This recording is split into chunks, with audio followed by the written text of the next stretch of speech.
भारत माता की। भारत माता की। दिल्ली मुख्यमंत्री रेखा गुप्ता जी, दिल्ली के लेफ्टिनेंट गवर्नर विनय सक्सेना जी, केंद्रीय मंत्रिमंडल में मेरे सहयोगी मनोहर लाल जी, हर्ष मल्होत्रा जी, तोखन साहू जी, प्रदेश सरकार के सभी मंत्री, सभी माननीय सांसद, माननीय विधायकगण और दिल्ली के मेरे प्यारे भाइयों और बहनों, आज हम सब दिल्ली में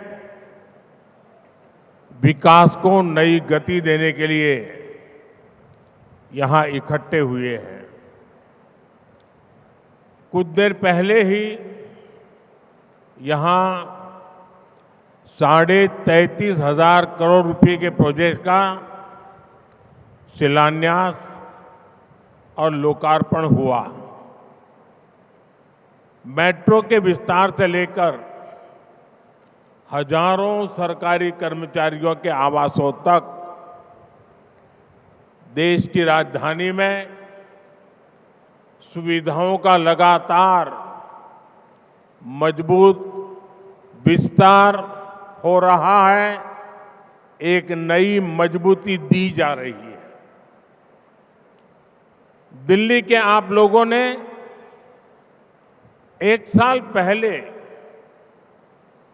जिस नई उम्मीद और नए संकल्प के साथ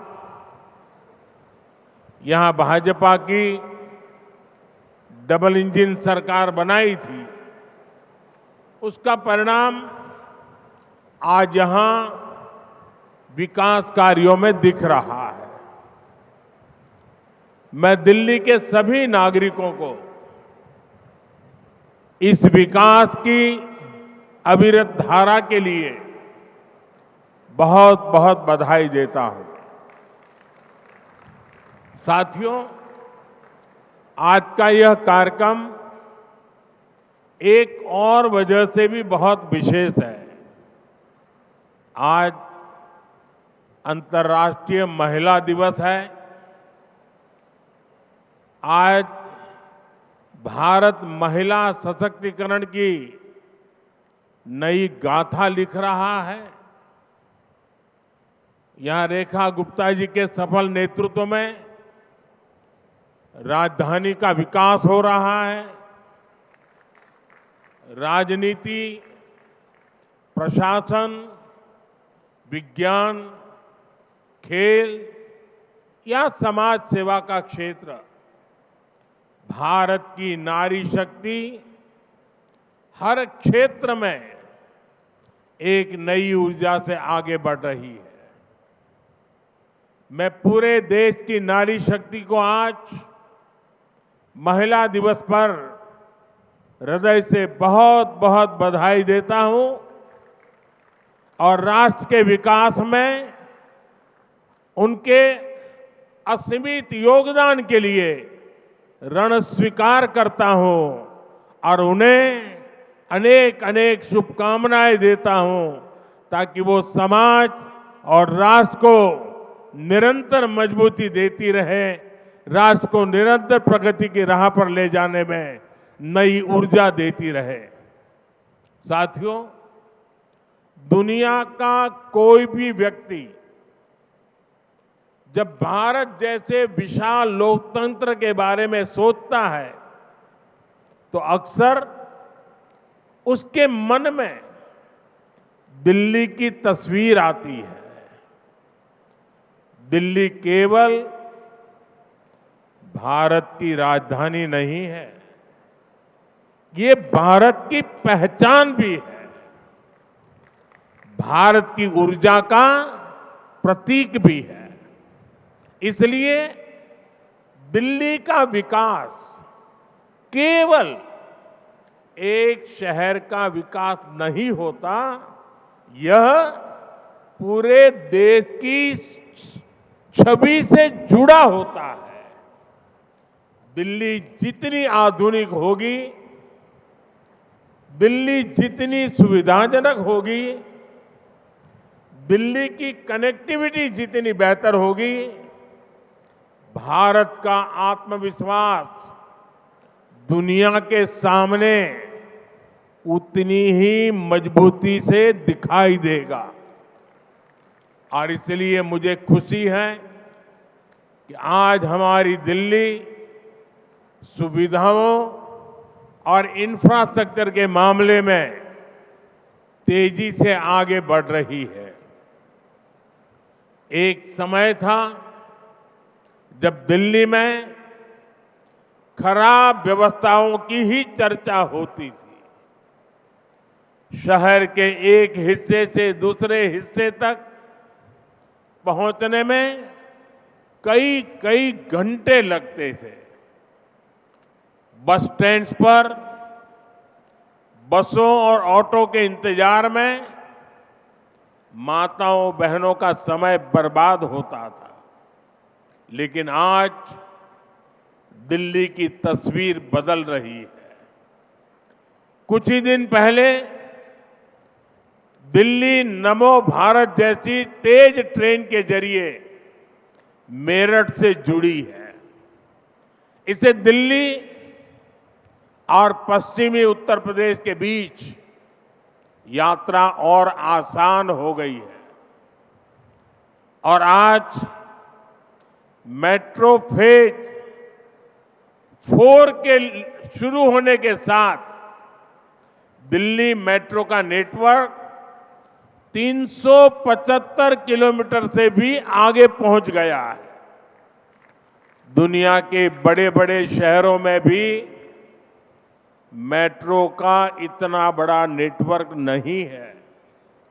साथियों, आज जो मेट्रो का नया सेक्शन शुरू हुआ है, उससे राजधानी के लाखों लोगों को बहुत बड़ी सुविधा मिलने वाली है। खास तौर पर पूर्वी और उत्तर पूर्वी दिल्ली के लोगों के लिए अब रोज का सफर पहले से कहीं ज्यादा आसान होगा। इन सब के साथ ही गाजियाबाद, नोएडा, फरीदाबाद और गुरुग्राम जैसे एनसीआर के शहरों से दिल्ली के अलग अलग हिस्सों में आना जाना और भी आसान हो जाएगा। साथियों, आज का ये कार्यक्रम इस बात का भी प्रमाण है कि 1 वर्ष पहले दिल्ली ने जिस आपदा से मुक्ति पाई वो कितनी जरूरी थी। अगर यहां पर आपदा सरकार न होती तो ये मेट्रो फेज 4 प्रोजेक्ट बहुत पहले ही पूरा हो चुका होता। लेकिन आपदा वालों ने अपने राजनीतिक स्वार्थ के लिए दिल्ली के लाखों लोगों की सुविधा को ताक पर रख दिया था। अब यहां भाजपा सरकार बनने के बाद दिल्ली के चौतरफा विकास में बहुत तेजी आई है। साथियों, डबल इंजन की सरकार में दिल्ली की हर ट्रांसपोर्ट फैसिलिटी का अपग्रेडेशन हो रहा है। दिल्ली में हर दिन लाखों लोग बसों से सफर करते हैं। इसलिए हमारी कोशिश है कि दिल्ली के लोगों को साफ, आरामदायक और आधुनिक बस सेवा मिले। केंद्र सरकार द्वारा दी गई 4000 से अधिक इलेक्ट्रिक बसें आज दिल्ली के लोगों की सेवा कर रही है। और बीते केवल 1 साल में ही लगभग 1800 नई बसों को दिल्ली की सड़कों पर उतारा गया है। इनमें सैकड़ों देवी बसें भी शामिल है, जो दिल्ली की कॉलोनियां और मोहल्लों को आपस में जोड़ रही है। साथियों, करीब 10 वर्षों तक यहां जो आपदा सरकार थी, उसने विकास का हर काम ठप रखा था।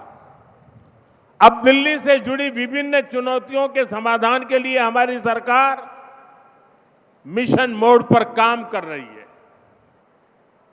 पेरिफेरल एक्सप्रेसवे बनने से लाखों गाड़ियों को दिल्ली में दाखिल होने की आवश्यकता नहीं पड़ती। भाजपा सरकार यमुना जी की साफ सफाई के लिए भी बहुत बड़े लेवल पर काम कर रही है। इसके लिए करोड़ों रुपए के प्रोजेक्ट पर काम शुरू किया गया है।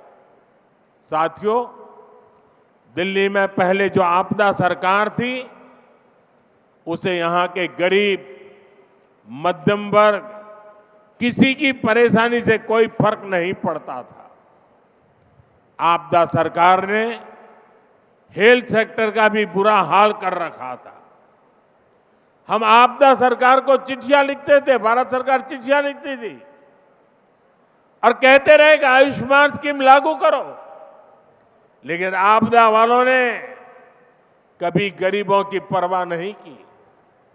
मुझे खुशी है कि यहां रेखा जी के नेतृत्व में भाजपा सरकार निरंतर स्थितियों को बदलने में जुटी है।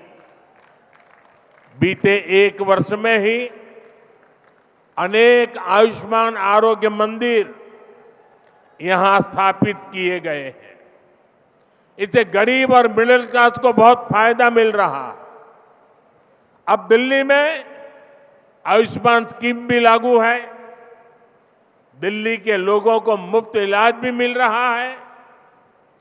फर्क साफ है, आपदा वालों का तरीका था काम कम, बहाने ज्यादा। आज दिल्ली में विकास का मॉडल है बहाने बंद, काम शुरू।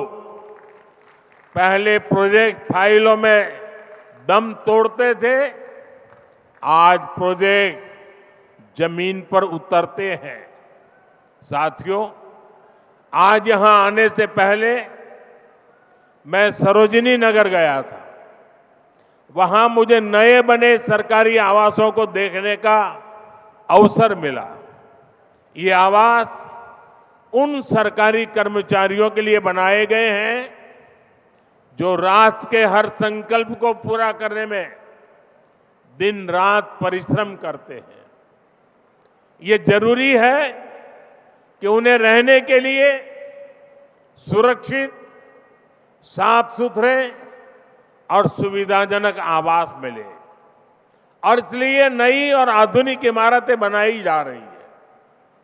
आज ऐसे हजारों नए फ्लैट्स लाभार्थियों को सौंपे गए हैं। मुझे विश्वास है कि नए आवास हमारे कर्मयोगियों और उनके परिवार के जीवन में नई खुशियां और नई उम्मीद लेकर आएगी। साथियों, आज देश में जहां भी बीजेपी की सरकार है, हर राज्य में, हर गांव, हर शहर में लोगों को किसी न किसी योजना का लाभ जरूर मिल रहा है। हमारे जो गरीब परिवार हैं, जो माताएं बहनें हैं, जो मजदूर और किसान हैं, जो छोटी मोटी नौकरी करने वाले मेरे भाई बहन हैं, सरकार उन सब के लिए कुछ न कुछ जरूर कर रही है। मैं आपको हमारे रेहड़ी पटरी पर काम करने वाले साथियों का उदाहरण बताता हूं। इनका हमारे रोजमर्रा के जीवन में कितना महत्व है, ये हमने कोरोना काल के दौरान अनुभव किया है। ये वो लोग हैं जिन्हें एक जमाने में अपनी रेहड़ी तक किराए पर लेनी पड़ती थी। छोटा कारोबार करने के लिए 1000-2000 रुपये तक भी उन्हें किसी दूसरे से ऊंचे ब्याज पर लेना पड़ता था। लेकिन हमारी सरकार ने इन साथियों का दर्द समझा और उन्हें बैंकिंग सिस्टम से जोड़ा। आज प्रधानमंत्री स्वनिधि योजना के माध्यम से ऐसे लाभार्थियों को अपने काम के लिए आसान लोन मिलने लगा है। दिल्ली में भी रेहड़ी पटरी पर काम करने वाले करीब 2 लाख साथियों को इस योजना से करीब 350 करोड़ रुपए की मदद मिली है। साथियों, मुझे अभी इन रेहड़ी पटरी वाली कुछ बहनों के साथ संवाद करने का अवसर मिला। वो किस प्रकार से सफलतापूर्वक आगे बढ़ रही है, उसका विस्तार सुन के बड़ा मन गर्व से भर गया। साथियों, इसी दिल्ली में कभी डेबिट और क्रेडिट कार्ड केवल अमीर लोगों के पास होते थे, लेकिन आज स्थिति बदल रही है। आज रेहड़ी और ठेले पर काम करने वाले साथियों के पास भी क्रेडिट कार्ड की सुविधा पहुंच रही है। सरकार ने रेहड़ी पटरी वाले साथियों के लिए स्वनिधि क्रेडिट कार्ड देने का अभियान चलाया है। अब उनकी जेब में ही क्रेडिट कार्ड होगा, जिससे वो अपनी जरूरत के अनुसार उपयोग कर पाएंगे। अब से कुछ देर पहले यहां मंच पर मुझे कुछ बहनों को ये स्वनिधि क्रेडिट कार्ड देने का अवसर मिला है। ये स्वनिधि क्रेडिट कार्ड गरीब के स्वाभिमान का नया माध्यम बन रहा है। साथियों, आज अंतर्राष्ट्रीय महिला दिवस के अवसर पर मैं देश की अपनी करोड़ों बहनों के साथ एक और खुशी साझा करना चाहता हूं। कुछ साल पहले हमने संकल्प लिया था कि हम देश में 3 करोड़ बहनों को लखपति दीदी बनाएंगे। बहुत लोगों ने मेरी मजाक उड़ाई कि देश के गांव में गरीब महिला लखपति दीदी बने, ये मोदी चुनाव जीतने के लिए नई नई बातें बताता रहता है। बहुत भला बुरा कहा गया था, बहुत मजाक उड़ाई गई थी, भांति भांति के सोशल मीडिया पर खेल चल रहे थे। लेकिन आज अंतर्राष्ट्रीय महिला दिवस पर बड़े गर्व के साथ कहता हूं कि मेरी माताओं बहनों में कितना सामर्थ्य है। अगर उनको अवसर दिया जाए तो वो कैसे कैसे नई नई सिद्धियां हासिल कर सकती हैं।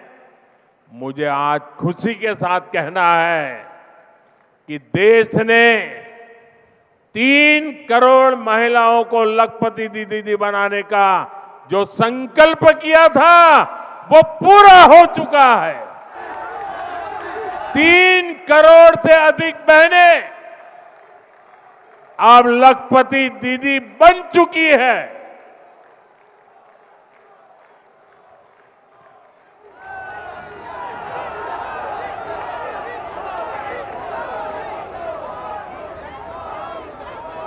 साथियों,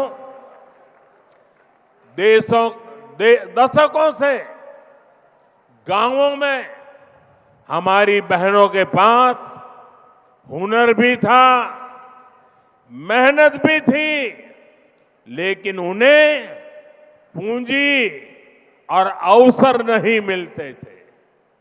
और इसलिए हमने इन बहनों को सेल्फ हेल्प ग्रुप से जोड़ा, बैंकों से जोड़ा, उन्हें नई ट्रेनिंग, नए अवसर और बाजार के जोड़ने का काम किया। आज देश में 10 करोड़ से अधिक बहनें ऐसे समूहों से जुड़ी हैं। इन सेल्फ हेल्प ग्रुप को लाखों करोड़ रुपए की आर्थिक मदद मिली है। इसका परिणाम यह है कि आज गांवों की नारी शक्ति आत्मनिर्भर बन रही है, अपने परिवार की आय बढ़ा रही है और लखपति दीदी बनकर ग्रामीण अर्थव्यवस्था को भी बहुत मजबूत कर रही है।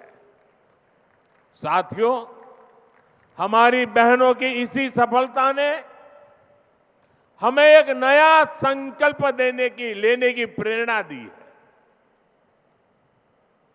3 करोड़ लखपति दीदी, ये असंभव लगता था, लेकिन साकार कर दिया। अब सरकार ने तय किया है कि देश में 3 करोड़ लखपति दीदी और नई 3 करोड़ जोड़ दी जाएगी, यानी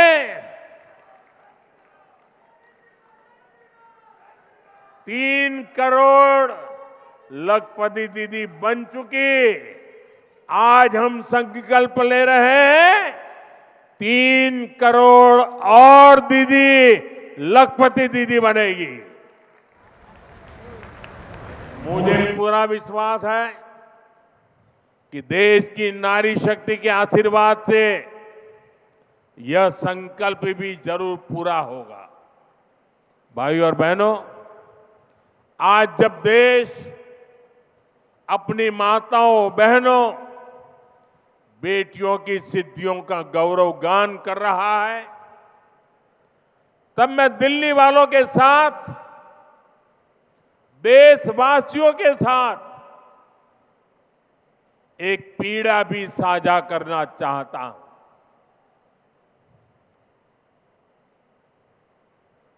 ये पीड़ा है, ये दुख है, दिल को गहरी चोट लगी है, जो मैं आज देशवासियों के सामने, दिल्ली वासियों के सामने मैं व्यक्त करना चाहता हूं। आज देश अंतर्राष्ट्रीय महिला दिवस मना रहा है और कल पश्चिम बंगाल में टीएमसी सरकार ने देश की राष्ट्रपति आदरणीय द्रौपदी मुर्मू जी का घोर अपमान किया है।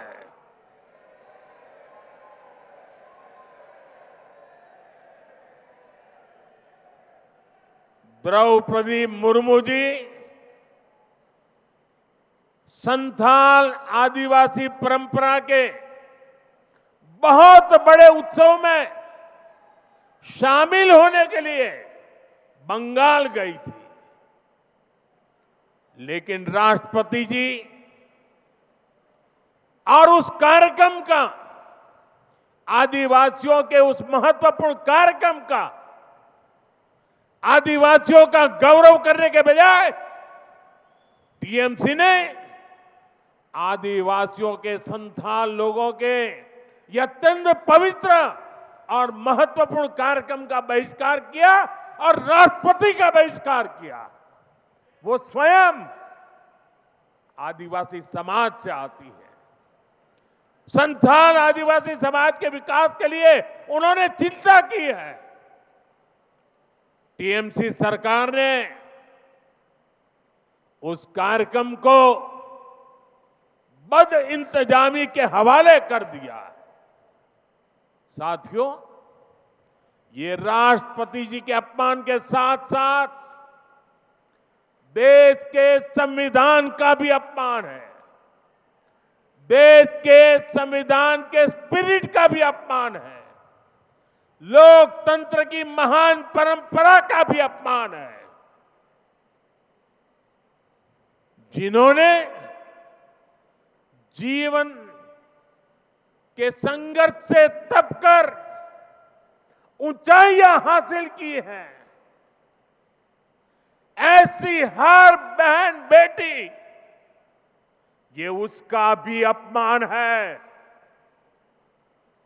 साथियों, हमारे यहां कहा गया है, अहंकारे हतः पुष्टः समूलम च विनश्यति, यानी अहंकार में चूर व्यक्ति कितना भी शक्तिशाली क्यों न हो, अंततः नष्ट हो जाता है।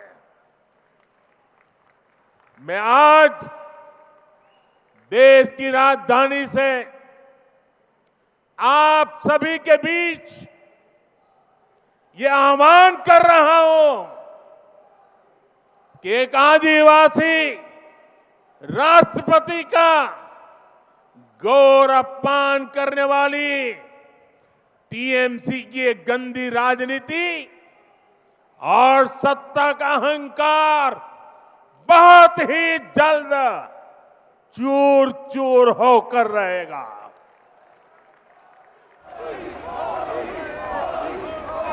पश्चिम बंगाल की प्रबुद्ध जनता टीएमसी को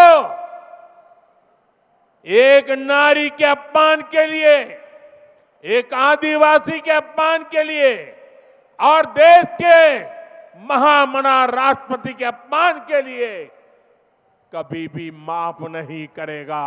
देश भी कभी माफ नहीं करेगा। देश का आदिवासी समाज भी कभी माफ नहीं करेगा।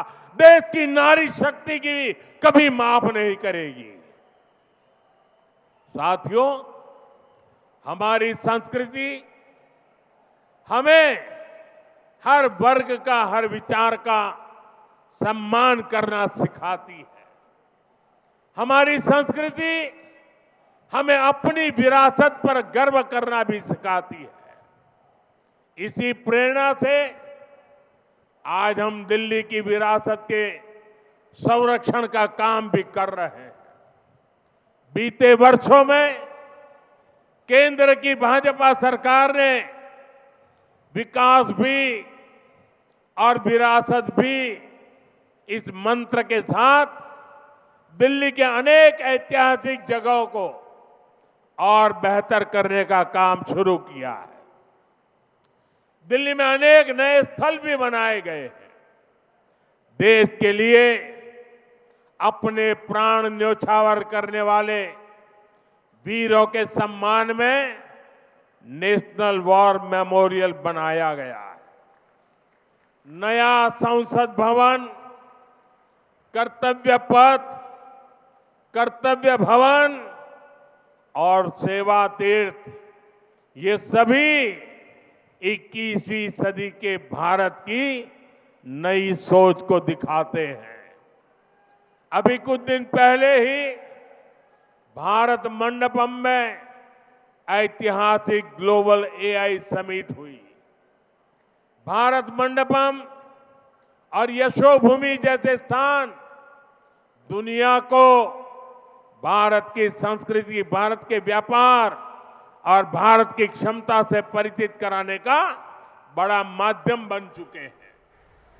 प्रधानमंत्री संग्रहालय और युगे युगिन भारत संग्रहालय जैसे नए म्यूजियम भी दिल्ली की पहचान को और मजबूत करने जा रहे हैं। साथियों, दिल्ली भारत की ऐतिहासिक यात्रा का शहर है और आज यही दिल्ली देश के एक नए दौर की साक्षी बन रही है। ये नए भारत के आत्मविश्वास का दौर है। भारत का यही आत्मविश्वास अब हमें विकसित भविष्य की तरफ ले जाएगा। इसलिए हम सभी को मिलकर अपने हर संकल्प की सिद्धि के लिए काम करते रहना है। मुझे विश्वास है रेखा गुप्ता जी और उनकी पूरी टीम के नेतृत्व में दिल्ली में विकास का हर काम और अधिक गति पकड़ेगा। दिल्ली के हर परिवार का जीवन बेहतर होगा, सुखी होगा, समृद्ध होगा। इसी सद्भाव के साथ एक बार फिर सभी विकास कार्यों के लिए मैं आप सबको बहुत बहुत बधाई देता हूं, बहुत बहुत शुभकामनाएं देता हूं। मेरे साथ बोलिए भारत माता की, भारत माता की, वंदे वंदे वंदे वंदे वंदे वंदे वंदे वंदे वंदे। बहुत बहुत धन्यवाद।